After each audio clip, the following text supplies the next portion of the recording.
नमस्ते दोस्तों। क्या आपने कभी सोचा है कि एक इंसान जिसने अपनी जिंदगी में दौलत से गरीबी और बेघर होने तक का सफर तय किया हो, वो कैसे दुनिया के सबसे बड़े फैशन ब्रांड्स में से एक का मालिक बन सकता है। ये कहानी है एक ऐसे इंसान की जिसने जिंदगी के हर मोड़ पर नई राहें तलाशी। ये कहानी है क्रिश्चियन डियोर की। कहानी की शुरुआत होती है फ्रांस के एक खूबसूरत समुद्री शहर ग्रामविले से, जहां 21 जनवरी 1905 को जन्म होता है क्रिश्चियन डायर का। क्रिश्चियन 5 बच्चों में से दूसरे थे। उनके पिता अलेक्जेंड्रे डायर एक बहुत ही सफल खाद बनाने वाली कंपनी के मालिक थे। इसी वजह से उनका बचपन काफी आरामदायक और खुशहाल था, कम से कम कुछ समय के लिए। बचपन से ही क्रिश्चियन अपनी ही दुनिया में खोया रहता था। उसे हर चमकीली और खूबसूरत चीज पसंद आती थी, लेकिन उसका सबसे बड़ा प्यार फूलों और पौधों के लिए था। ग्रामविले में उनका गुलाबी विला और उसके आसपास का बगीचा क्रिश्चियन के लिए एक जादुई जगह था। यह विला समंदर के किनारे एक चट्टान पर बना था और अक्सर तेज समुद्री हवाओं और कठोर मौसम का सामना करता था। लेकिन विला के एक तरफ उसका प्यारा बगीचा था। इस बगीचे में पेरगोला और घनी झाड़ियां थीं जो ऊंची दीवारों का काम करती थीं, घर को और खुद को प्रकृति के प्रकोप से बचाती थीं। क्रिश्चियन के लिए यह कोई साधारण बगीचा नहीं था। क्रिश्चियन घंटों इसी बगीचे में बिताता, फूलों से जुड़ी हर चीज के लिए एक जुनून विकसित करता। उसका सबसे पसंदीदा फूल था गुलाब। क्रिश्चियन की मां ने गुलाब की 20 से भी ज्यादा अलग अलग प्रजातियां इस बगीचे के अंदर लगाई थीं। क्रिश्चियन को फूलों की बनावट, उनके रंग और उनकी खुशबू से काफी प्यार था। बगीचे में क्रिश्चियन का एक और फेवरेट फूल भी था, जिसका नाम था लिली ऑफ द वैली। यह फूल बगीचे के एक कोने में छिपा रहता था, अपनी खूबसूरती को छुपाए हुए। यह सिर्फ एक फूल नहीं था, यह एक लकी चार्म था, एक अच्छी किस्मत का प्रतीक। क्रिश्चियन को आर्ट एंड क्राफ्ट में भी काफी इंटरेस्ट था और वो एक दिन आर्किटेक्ट बनने का सपना देखता था, पर उसके पिता के मन में कुछ और ही था। अलेक्जेंड्रे को नहीं लगता था कि एक आर्किटेक्ट के रूप में क्रिश्चियन अपना जीवन बिता पाएगा, इसलिए वो उसे एक डिप्लोमेट बनाना चाहते थे। क्रिश्चियन को डिप्लोमेट बनने में कोई दिलचस्पी नहीं थी, लेकिन आखिरकार उसने अपने पिता की बात मान ली। साल 1925 में उसने फेमस इकोले डेस साइंसेस पॉलिटिक्स में एडमिशन लिया, जहां उसने पॉलिटिकल साइंस की पढ़ाई की। सोचा था कि डिग्री मिलने के बाद उसे आसानी से डिप्लोमेट की जॉब मिल जाएगी। लेकिन 1928 में ग्रेजुएशन के बाद 23 साल के क्रिश्चियन ने फिर से आर्ट्स में अपना इंटरेस्ट दिखाया। उसने अपने पिता के पैसों से एक छोटी आर्ट गैलरी खोली। उसके पिता ने एक शर्त रखी थी, गैलरी में उनके परिवार का नाम इस्तेमाल नहीं होगा। क्रिश्चियन खुशी से तुरंत मान गया और कुछ ही समय में गैलरी खुल गई। उसने पाब्लो पिकासो, जॉर्ज ब्रैक और जीन कॉकट्यू जैसे महान कलाकारों की पेंटिंग्स बेची। लेकिन 1931 में एक ऐसी घटना हुई जिसने सब कुछ बदल दिया। क्रिश्चियन की मां और बड़े भाई दोनों का निधन हो गया। उसी समय ग्रेट डिप्रेशन के कारण उसके पिता का बिजनेस भी ठप हो गया। गैलरी शुरू करने के सिर्फ 3 साल बाद क्रिश्चियन को उसे बंद करने के लिए मजबूर होना पड़ा। अब उसके सामने एक बड़ा आर्थिक संकट खड़ा था। मां और भाई को खोने का क्रिश्चियन पर गहरा असर पड़ा। पिता से कोई आर्थिक मदद न मिलने के कारण उसे अब अपनी रोजी रोटी कमाने के नए तरीके खोजने पड़े। खर्च चलाने के लिए उसने गैलरी का सारा स्टॉक बेच दिया, लेकिन यह भी काफी नहीं था। उसने अपना अपार्टमेंट खो दिया और फर्श पर सोने के लिए मजबूर हो गया। पर उसके सबसे बुरे दिन तो अभी आने बाकी थे। Poor diet and low standard lifestyle के कारण क्रिश्चियन को ट्यूबरकुलोसिस हो गया और उसे ठीक होने में 1 साल लग गया। लेकिन क्रिश्चियन हार मानने वालों में से नहीं था। ठीक होने के बाद उसने पैसे कमाने के नए रास्ते खोजे। उसने अपने फैशन स्केच बेचना शुरू किया। उस समय एक स्केच के करीब 10 सेंट मिलते थे। कुछ समय बाद उसने अखबारों को टोपी डिजाइनों के स्केच भी बेचना शुरू कर दिया। लकीली जल्द ही उसे पेरिस में रहने वाले स्विस कोटरियर रॉबर्ट पिकेट के साथ डिजाइन असिस्टेंट की नौकरी मिल गई। पिकेट ने ही उसे सिंप्लिसिटी से परिचित कराया, जिससे सच्ची सुंदरता आती है।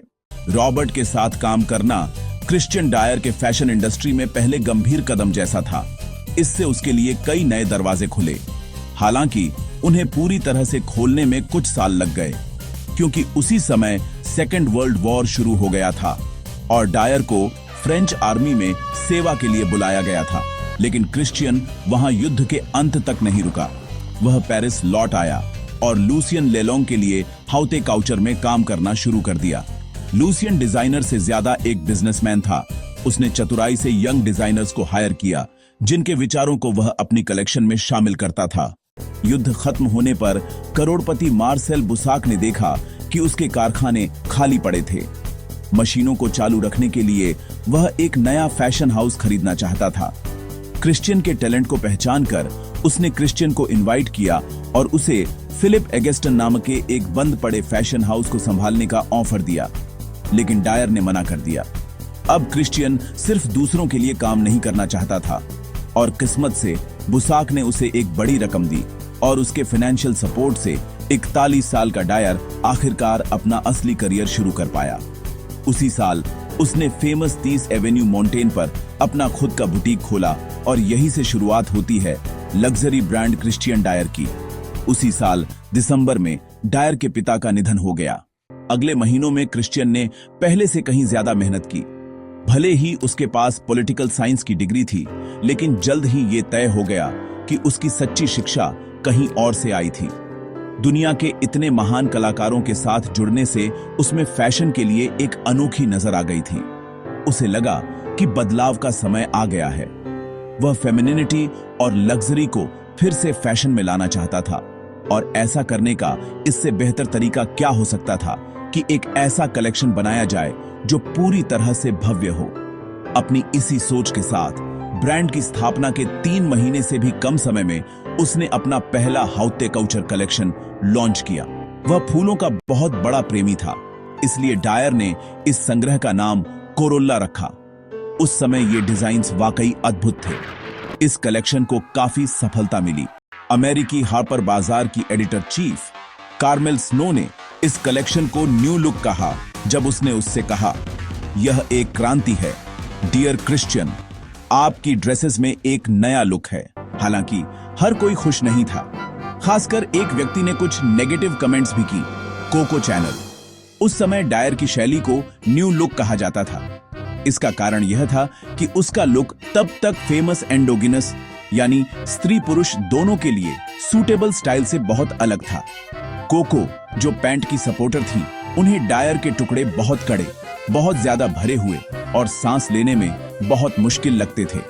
उसने डियोर पर महिलाओं को 19वीं सदी के स्त्रीत्व के आदर्शों में वापस खींचने का आरोप लगाया और एक बार तो गुस्से में कहा, डायर महिलाओं को कपड़े नहीं पहनाता, वह उन्हें गद्देदार बनाता है।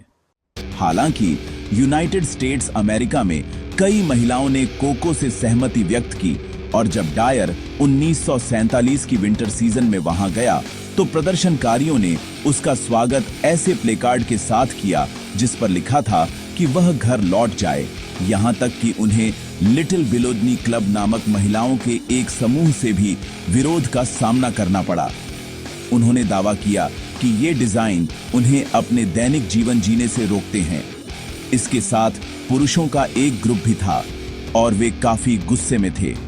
उन्होंने क्रिश्चियन के डिजाइन्स का विरोध किया। अमेरिका में इस विरोध के बावजूद डायर अपने रास्ते पर कायम रहा। अब तक वह फ्रांस में काउचर के रिवाइवल में एक बड़ा खिलाड़ी बन चुका था, लेकिन वह और भी विस्तार करना चाहता था। उसका यह वर्ल्ड लेवल पर एक्सपैंड काफी तेजी से हुआ। अपना पहला कलेक्शन लॉन्च करने के 1 साल बाद उसने न्यूयॉर्क शहर में एक स्टोर खोला। डायर समझ गया था कि अपनी विरासत को जारी रखने के लिए उसे फैशन का पूरा एक्सपीरियंस प्रोवाइड करना होगा। इसीलिए दूसरे फैशन हाउस की तरह उसने एक परफ्यूम बनाने से शुरुआत की। उसने इसे मिस डियोर नाम दिया और यह उसकी बहन कैथरीन को एक श्रद्धांजलि थी। बाद में उसने सामान के लिए भी डायर नाम को लाइसेंस दिया। अब जिसको डियोर ब्रांड पसंद थी, वो सिर से पैर तक न्यू लुक को पूरी तरह से अपना सकते थे। कपड़े, गहने और परफ्यूम खरीदकर।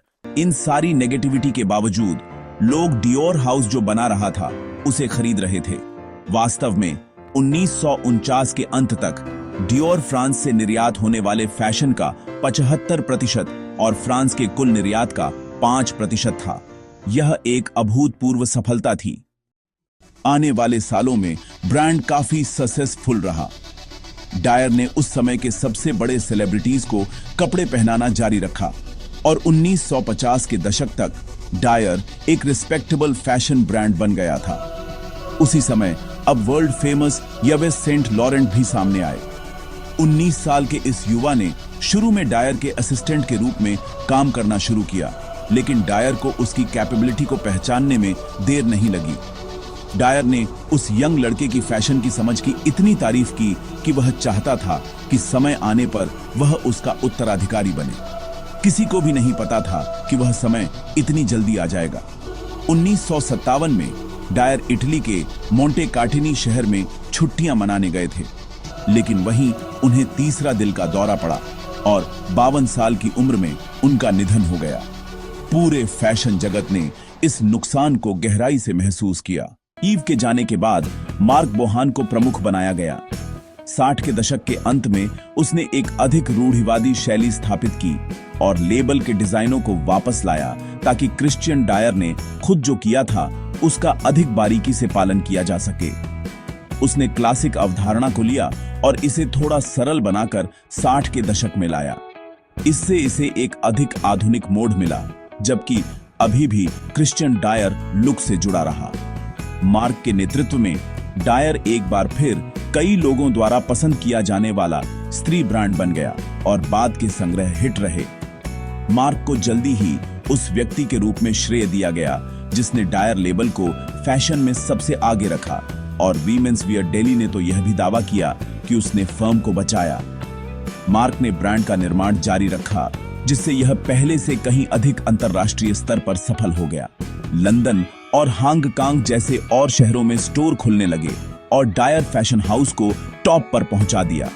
70 के दशक के अंत तक डायर ने दुनिया भर में ब्रांड पहचान बना ली। 1978 में बुसाक समूह ने दिवालियापन के लिए आवेदन किया और इसमें उसकी संपत्ति भी शामिल थी। हालांकि एक व्यक्ति इस खबर से बहुत खुश था, बर्नार्ड अर्नो, वह अरबपति जो इस वक्त LVMH साम्राज्य चला रहे हैं। जब अर्नो ने डायर का प्रभार संभाला तो उसने चेयरमैन, CEO और मैनेजिंग डायरेक्टर के रूप में काम किया।